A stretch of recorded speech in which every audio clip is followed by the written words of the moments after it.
one way. Raise the gear, it's taking a turn for the better. En primer lloc descarregarem l'aplicació Windows Movie Maker portable. En aquest cas ho farem des del portal de l'Estudi Digital, on hi trobarem un post que tracta sobre l'edició de vídeo amb eines portables. Aquí podem veure el llistat d'aplicacions utilitzades i també trobarem l'enllaç al Movie Maker portable.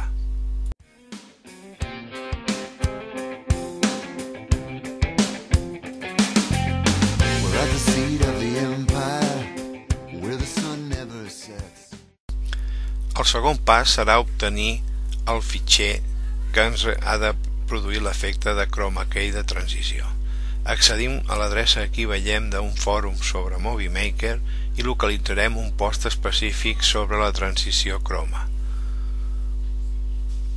Aquí ja tenim el post en qüestió i en aquest post trobarem per una banda el codi del fitxer que haurem de gravar nosaltres per poder obtenir l'efecte i ressaltats en aquests moments els elements específics, i també tenim els codis dels colors més habituals o més representatius. El següent pas serà copiar el codi del filtre, en aquest cas la transició, i l'enganxarem en un bloc de notes. A continuació personalitzarem el títol que ens sortirà en el llistat de transicions i després també personalitzarem el color específic, en el nostre cas pel verd, ja que treballarem amb un fons verd. El color pel verd és el 00FF00, és a dir, seguint la sintaxis RGB. Un cop tinguem, el gravarem, és important, en la carpeta específica.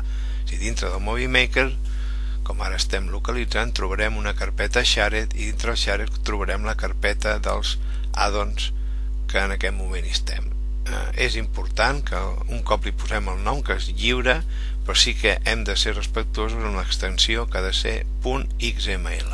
Si posem el nom, posem .xml i gravem.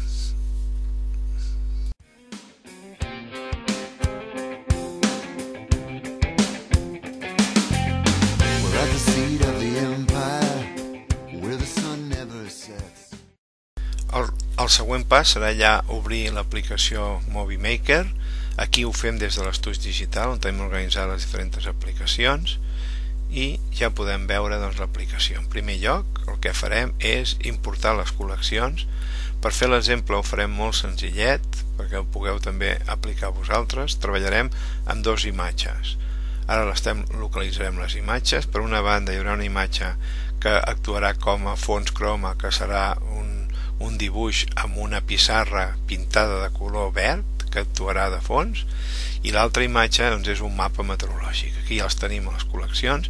És important, primer sempre s'ha de posar el que actuarà de sobreposat. Ara hem col·locat el mapa meteorològic i a continuació el fons que actuarà de chroma key.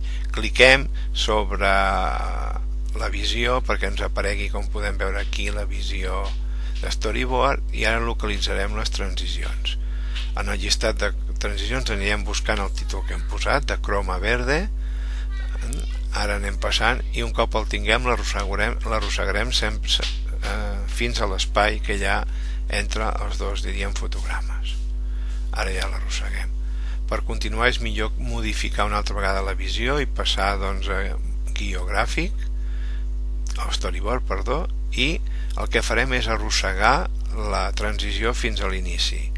Ara ja podem veure com el mapa apareix sobre el fons de la pissarra. El mateix es podria fer amb imatges de vídeo i donaria també el mateix efecte.